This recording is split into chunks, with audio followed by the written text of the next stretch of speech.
രാജ്യം കാതോർത്ത കോൺഗ്രസ് മഹാറാലി ഡൽഹിയിലെ രാംലീല മൈതാനിയെ ഇളക്കിമറിച്ചു. വോട്ട് ചോർ ഗഡ്ഡി ചോർ എന്ന മുദ്രാവാക്യം മുഴക്കി ലക്ഷക്കണക്കിന് പ്രവർത്തകരാണ് റാലിക്കായി തടിച്ചുകൂടിയത്. വോട്ട് ചോരിയെ മുൻനിർത്തി കോൺഗ്രസ് നേതൃത്വം നടത്തിയ ഈ റാലിയിൽ CAA, പൗരത്വ ഭേദഗതി നിയമം എന്നിവ ഉൾപ്പെടെയുള്ള രാജ്യത്തെ പ്രധാന വെല്ലുവിളികളെ ഉയർത്തിക്കാട്ടിയുള്ള ശക്തമായ പ്രതിഷേധമാണ് ഉയർന്നുകേട്ടത്.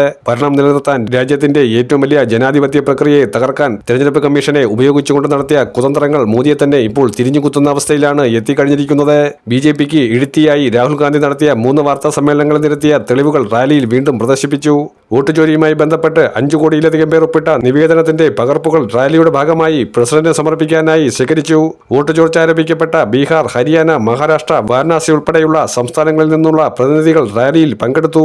കൂടാതെ തെരഞ്ഞെടുപ്പ് കമ്മീഷണർ ജ്ഞാനേഷ് കുമാറിനെ 420 നമ്പർ തടവുകാരൻ എന്ന രൂപത്തിൽ അവതരിപ്പിച്ചുകൊണ്ടുള്ള പ്രതിഷേധവും റാലിയുടെ ശ്രദ്ധാകേന്ദ്രമായി.